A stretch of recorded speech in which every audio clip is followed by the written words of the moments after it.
views and opinions expressed in this program are those of the participants and do not necessarily reflect the views of BronxNet or the program underwriters.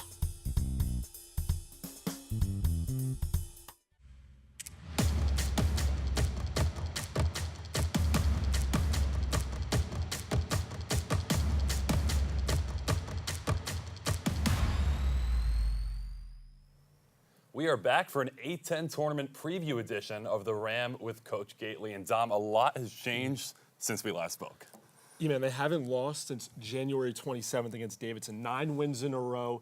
Co-A10 champs for the first time in program history with VCU. They're going into the A10 tournament as the number 2 seed. They have the most regular season wins in program history, 22-8. So, like you said, a lot has transpired since the last time we met. 4-3 to 13-3, now a number 2 seed, as you mentioned. A lot to look forward to this upcoming weekend where they'll make that trip to Pittsburgh. Duquesne is the home team. They are the 3 seed, but Fordham could be viewed as a favorite. They definitely can be. I know VCU is right there, but Fordham played VCU pretty well that first time. They just fell off kind of in the second half, lost by 3. But like you said, Fordham, I would look as the favorite going in. So we mentioned the 9 straight wins, the most regular season wins in program history. Head coach Stephanie Gaitley has been the mastermind behind the red-hot regular season finish, and she'll join the show next.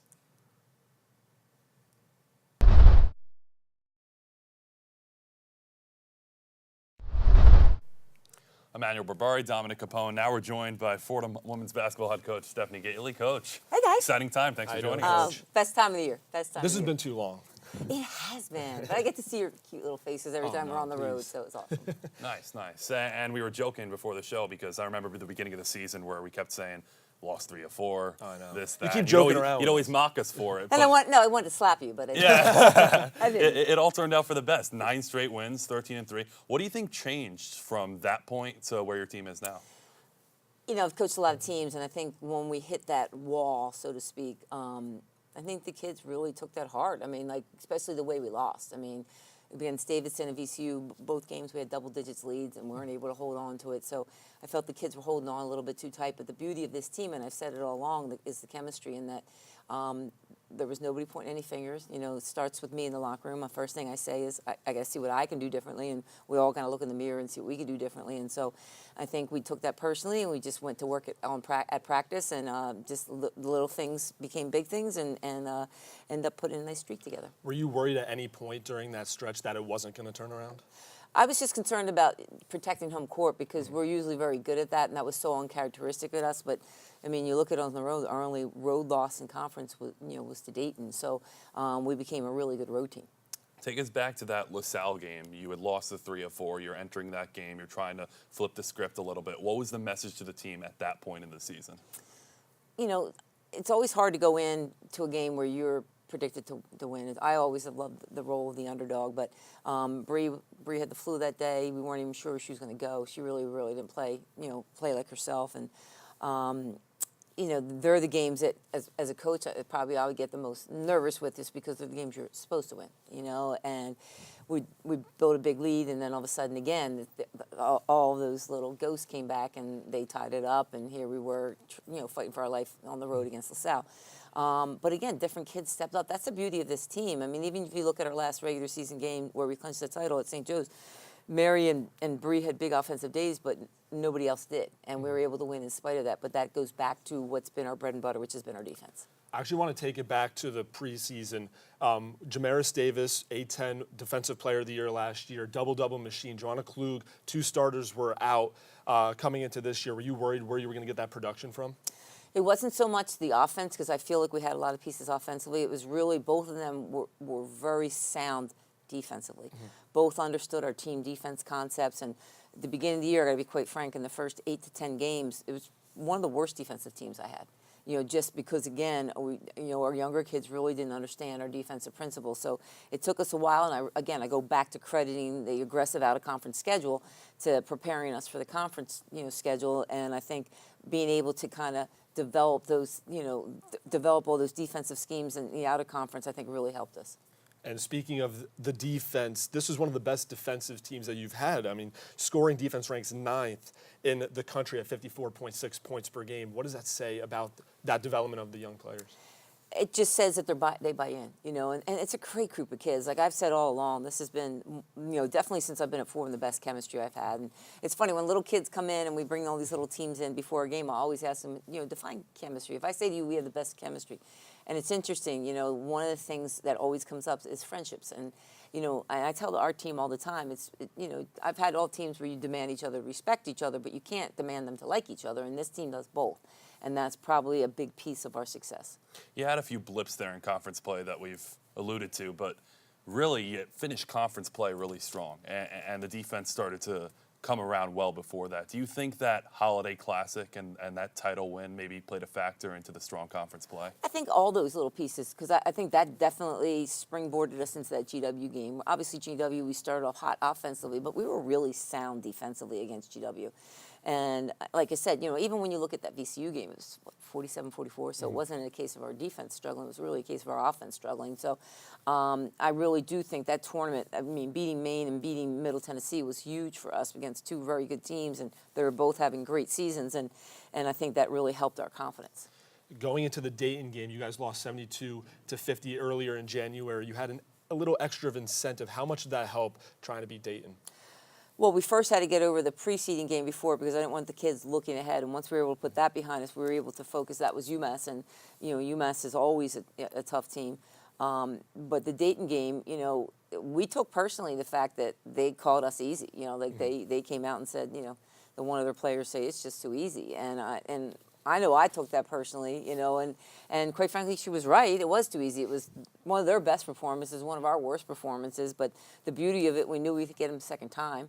Because you don't play everybody twice, so we knew we'd get them back on our court, and so there was great incentive involved with that. So you start racking up some conference wins after that, but then the rematches come about. How important were those games? First against Davidson, a team you lost to earlier, and then Dayton, a team you had your biggest loss of the season to rebound and prove to yourselves that those are teams you can subside ahead of the A-10 tournament. Well, I got to say, one of the best defensive efforts of the year was at Davidson. To go down there after losing to them at home and put together the defensive effort we put together.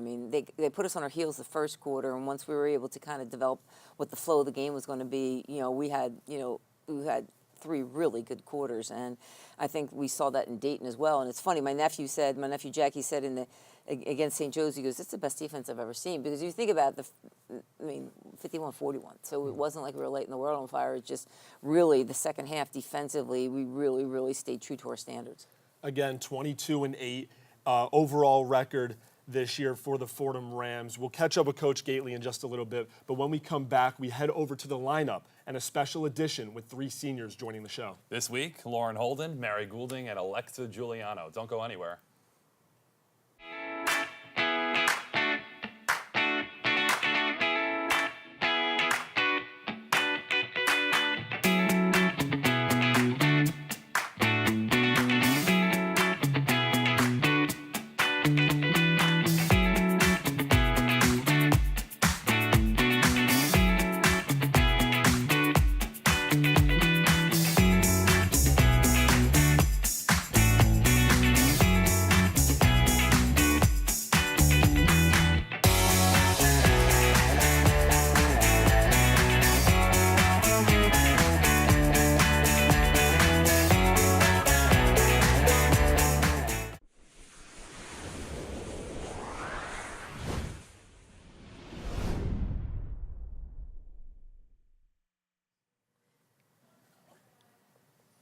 It's time for our lineup segment, and we have three Rams in the building, Dom. We do. Two seniors, Lauren Holden, Mary Goulding, and our graduate student, Alexa Giuliano. Guys, thank you so much for joining us. Thanks, guys. Thank you Thanks for having us.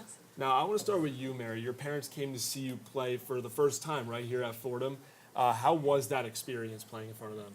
It was very special, a lot of fun. My mum and dad are my biggest fans. You can pretty much hear my mum screaming from New Zealand when she watches our games. So it was really special for her to actually be in person, yelling and screaming. By the way, shout out to her, very nice lady. Yeah, shout out Coach. Coach was saying that they need to stay here and watch you play the remainder of the way. Yeah. Your best basketball is with them in the building. Yeah, it's true. I play for my family. A-10 Player of the Week, Mary Goulding. That's right. Alexa, I want to ask you, because you played with Bree when you were younger, now being her teammate, how does it feel to have it come full circle? It's so surreal. We started playing basketball when we were kindergarten together. So to start with her and then, you know, finish out my basketball career with her is something really special. And I don't think a lot of people can say that they did something like that. Lauren, you're a senior, and this year you broke the all-time minutes played record in Fordham history. What does that achievement mean to you, kind of being that iron horse of this team?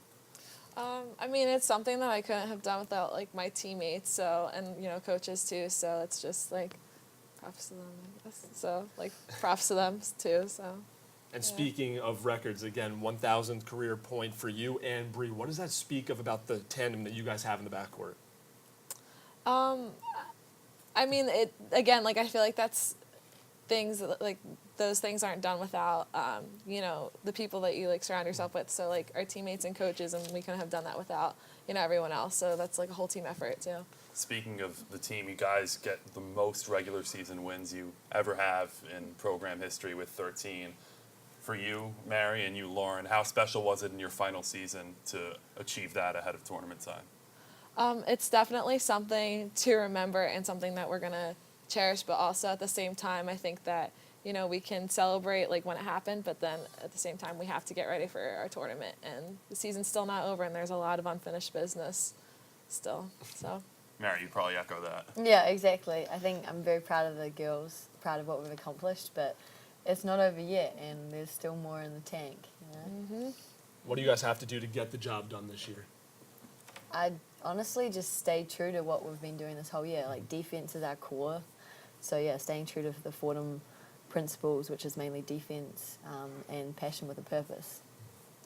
Yep. I was just going off of what Mary said, just, you know, staying together and especially, like, focusing on our defense because, you know, defense wins championships. So.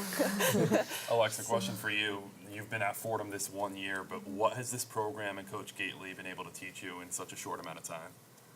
So much. I know when I come back here in 5 years, I'm going to have Coach Gaitley, the whole coaching staff, and I can come to them for any advice or anything. They've taught me so much. I'm really grateful for the opportunity that I've had here, and I'm thankful that when I came here in May, I was welcomed into the family so graciously. Now, after the UMass game, senior day, you guys went back for a little party they had at Fordham, and they played videos. Was that a surprise for you to see your parents and friends and family talking about you guys? Yeah, it definitely was a surprise. Yeah. It was so nice. Yeah, it was very emotional. It was really cool to see the support that, like, even me being an international student, that I have, like, you know, millions of miles away. Now, looking at your individual performances this year, Mary, you averaged almost a double-double in conference play. What has been the biggest improvement in your game, you think, from this year to last year? I don't know if you can really pinpoint it. I think the team is just so much fun to play with, and they're just such a great group of girls. It's like it helps me to be the best person I can be, like playing with them. You know, like they make me better. And Lauren, going over to you, you were struggling a little bit shooting in non-conference play, but then conference play rolls around, kind of find your groove. Now your marks are basically where they've been through your 4-year career. What do you think changed non-conference to conference? I would honestly say the same thing that like Mary said. I just think like, you know, when someone's struggling with either, you know, shooting or whatever they're struggling with, like we have such a great group of girls and we stay together through everything. So I definitely think like being surrounded by you know, my teammates every single day, like, kind of helped me get through that. Have you guys had any of the younger teammates of yours come up to you and ask you what 8-10 is going to be like? Kind of, yeah. Yeah, a they're little very bit. excited. Yeah. And I was going to ask you, is that the vibe around the team? Excited, nervous? yeah, I think it's both. It's like a mix of kind of like we've kind of told them what happened last year to let them know, like, come tournament time, anything can happen. You know, last year, every top seed got knocked out. You know, didn't even make it to the final. So, you know, come tournament, everything's, you know, forgotten, and now it's like one and done. And how have you kind of viewed the development of these freshmen? Freshman Caitlin Downey, Meg Jonathan, they're already part of the lineup, and now they're going to be major contributors come the tournament. How have they grown from the beginning of this season to now? Incredibly, like, without a doubt. They continue to grow, like, every day, and I'm just unbelievably proud of them. You know, like, to see them at their lowest, to see them at their highest, you know, they've stuck with it, stayed together.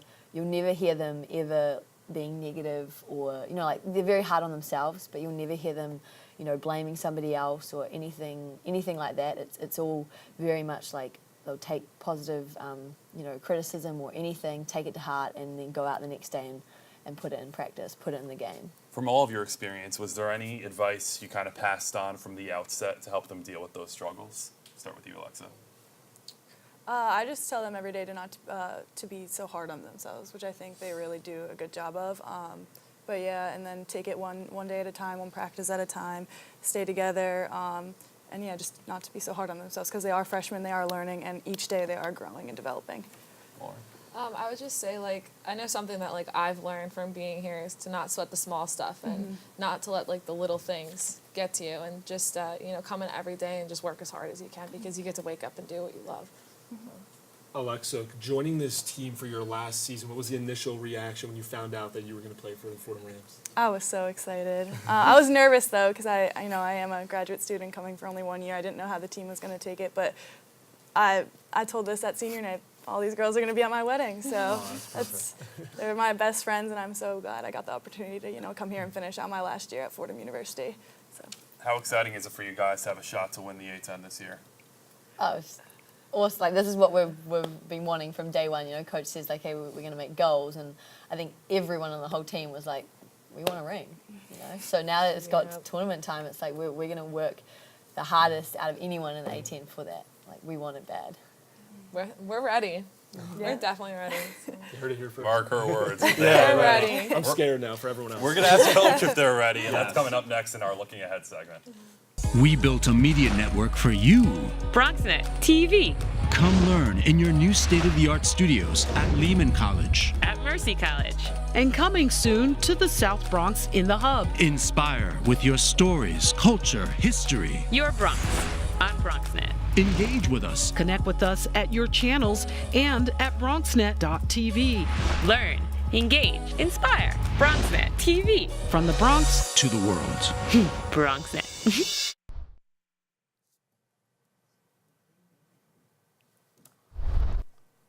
Back on the Ram with Coach Gaitley, and it's time to look ahead, and this is arguably our most exciting time to look ahead, Dom, because we have the A-10 tournament this weekend. It's right around the corner. Coach, going into the A-10, is it special or is it important to be on that 9-game winning streak going in? Yeah, I mean, obviously you want to be playing your best basketball at this time because a lot of times people, I've been on both sides of it. I've been one of the bottom teams and you just hope to create a miracle, and then I've been on the top where you hope to stay true to your seed. I mean, this is the first time where, we have that week off. I don't know if that's good or bad, Last year we played it this time. So, but for us, we're playing our best basketball at the right time. Now, no team is 100% entering the A-10 tournament. It's a long season, but you've managed to keep basically the same 7 rotation going throughout the season and really haven't missed a beat. Mary missed 1 game, and that's really it. How important is that health at this time of the year? Oh, that makes a big difference. I mean, just because you get comfortable with a rotation and kids get comfortable with a rotation, and we're able to go to a big lineup, we're able to go to a small lineup, so we've been able to juggle it according to how we're playing and how our opponent's playing, so it does make a difference. And how are your players able to stay so durable throughout this level of a workload? Because you have 4 starters through conference play that are basically logging 35-plus minutes. Well, Val Naima, my one assistant, she makes them send ice bath pictures, so they are required to show that they have been in an ice bath. So, and we monitor our practices. Like today, we didn't do a ton of full court stuff. We kept a lot of half court stuff. So, you're going to have to play 3 games in 3 days potentially. So you just have to really just kind of watch their bodies and watch what you're doing. Do you think other teams right now are targeting you guys because you're at the top of the A-10 right now? I think, to be honest, it's been that type of conference where anybody can beat anybody.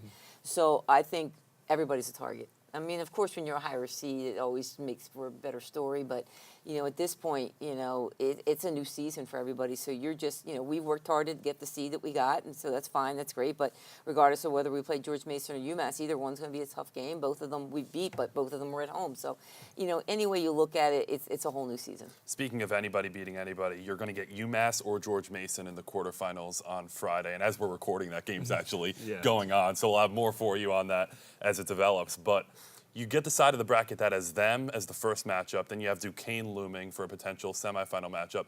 Do you place any emphasis on the side of the bracket you end up on, or is it so much parity that you don't even care about it? Nothing. Don't place anything on it. I mean, you go back to the year we won it in 2014. Interestingly enough, all 3 teams we had to go through, we had 3 losses in conference, and all 3 were to those teams. So that was interesting. We end up knocking off Duquesne, end up knocking off Bonaventure, and end up knocking off Dayton. All 3 had beat us in the regular season. So, it is what it is. So fate comes into play, and so you just kind of have to monitor, or you have to just kind of go with the flow, and whatever you're given, you're given.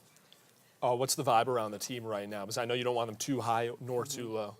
I want to celebrate our success, just because what we did, is in the record books and has never happened. And I think these kids, they don't understand it now because they're in the moment. But when they come back 10 years from now and realize that they're part of history, that's special. That's something you talk about all the time. And, so for us, we're definitely going to celebrate it. And then after today, we put it behind us, and tomorrow we start focusing. Your seniors have the A10 tournament experience. Lauren Holden, Mary Goulding, they've been there. Haven't been past the quarterfinals, though. So what needs to happen this time to make it to that next day? Stay true to Fordham standards and Fordham basketball. I think we were a little tight going in that St. Joe's game, just because I think we knew it was at stake. We didn't talk about it a whole lot. Just thought, they knew about it. There was no reason to add any of that. So I think the more we just play it, even though we know it's a tournament, it's not just another game, we have to play like it's another game. We have to play like, according to what our principles are and our defensive standards are. And if we win the battles, we win the war. I know you mentioned it before, but how big is a bye going into a tournament like this? Well, you rest, especially since we don't go real deep. The rest helps us. Plus playing that 4:30 game, I wasn't real excited about we had to play that 11 o'clock game. And then, again, you have daylight savings coming in this weekend, so all those come into play. So the more rest you can get, I think, the better. We try to simulate as much as game-like situations as possible, so when we get to Friday, we're prepared. So we'll talk about Friday. We'll talk about a lot more of that, because there is a crowded field heading to Pittsburgh this weekend. We'll go to our A10 tournament bracket breakdown with Coach Gaitley right after this.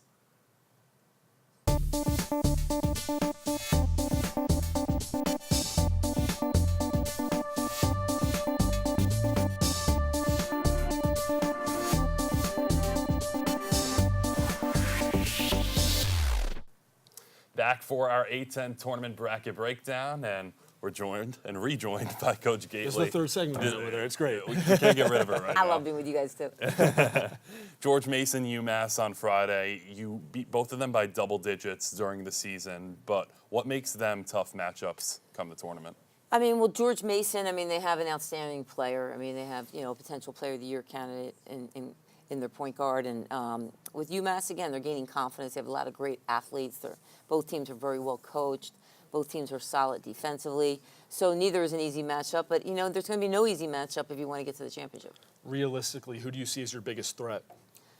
It's hard to say. I don't put too much on that. I put more of an onus on taking care of what we can do well.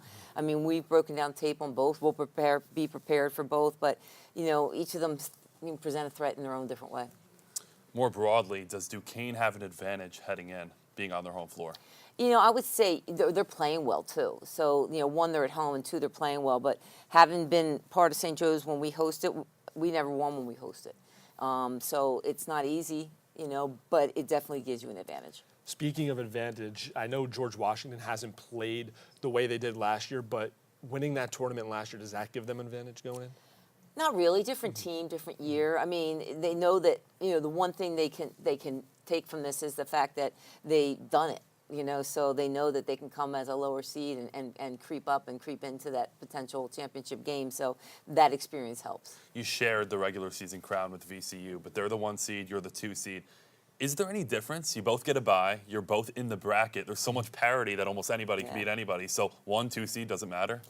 Not really, to be honest. I think that you hit it on the head. There's just so much parity in the conference this year that as you look at some of the wins and losses, especially at home, on the road, there's been different people. You look at Rhode Island beating Davidson late in the season and at Davidson, and, Davidson's a really good team, and Davidson goes and beats Duquesne at Duquesne, So, on any given night or day, anybody's going to beat anybody, and that's what makes this a really interesting A10 tournament. And looking at your side of the bracket, you beat every single team that's in that bracket. Does that give you confidence trying to get to that championship game? Yeah, again, you have to go through, regardless of who you play, you're going to have to go through somebody good. It's not easy. So we understand that, and we don't expect it to be easy. But we've again, our out-of-conference schedule was hard. So this is what we played all those games for. That's why we went down to Florida and played those 3 games in 3 days to get the feeling of back-to-back games against really good opponents. Would you rather play the better teams late or get them out early? You know, you're going to have to face them at some point. So it really doesn't matter. You're going to have to go through some really good teams to win a championship. So, you know, I just say bring it on and, you know, see no name on the jersey. And that's a team that stands between us and winning an A10 title. Finally got over the Dayton hump at home late in the season to clinch a top 2 seed. And they have a lot of talent, but they did not have a good season on the road at 1-10. Does a neutral site kind of cancel that out, you think, and you'll get to see the true Dayton? Or you think anything's different for them going into this? It's hard to say. I mean, Dayton's a really good team. You know, I just think I think their home court is a major advantage just because they get such a good turnout, and that energy in that gym, it really makes a big difference. Because I only say that because I know it does for us when we play. So I think it definitely helps them. But as far as a neutral site, you know, the only one it's not neutral for is Duquesne. So for us, everybody's basically playing, you know, a little bit of home, a little bit of away. What did your team learn from last year going into this year? Every possession counts. You know, like we lost at the buzzer, and that was tough to swallow. But, you know, you got to leave it out there for 40 minutes. It's not a 35-minute game. It's not a 38-minute game. It's a 40-minute game. Coach, I don't know if you could agree with this. I view St. Bonaventure as kind of a sleeper here as a 12 seed. I'm naming sleepers already. A lot of close matchups this season, and I think if they could somehow get past Davidson on the road, they've had a lot of tight ones. Bonaventure definitely is a sleeper. I mean, I think there's anybody on any given night that can beat anybody. I mean, Bonaventure's, again, I mean, they're all well-coached teams, and again, they're dangerous. I mean, it was hard to beat them there. So, you know, I wouldn't be surprised, Emmanuel, if that came true. Looking at the campus sites, is there one that sticks out to you as a pretty premier matchup? Of going into the Yeah, for just the campus sites. You know what? The one today, the George Mason UMass one, I thought would be interesting. You know, other than that, I think that's probably, to me, the most interesting, and probably just because we're going to play them too, but they're very comparable. Rhode Island must not be an easy matchup for Duquesne. Now, they're only the 14 seed, but last year you had to play Rhode Island at home, and I understand that the previous regular season game wasn't the easiest task, so avoiding that game against Rhode Island must have been important. I did not want to play Rhode Island. I just think they're really dangerous. I think they're one of the more talented teams in the conference, and so, you know, I wanted to make sure that we didn't, you know, pull them into the first round game. I think that is going to be a better game than people expect at Duquesne. But Duquesne's playing well, so it'll be interesting. Again, the A10 tournament for the Fordham Rams will start March 8th. The campus sites are today. Big thanks to Coach Gaitley, as well as our lineup guests, Lauren Holden, Mary Goulding, and Alexa Giuliano. Until next time, for Dominic Capone, I'm Emmanuel Berbari. Thanks for tuning in. The Ram with Coach Gaitley has been a production of WFUV Sports in association with Fordham Athletics and BronxNet TV.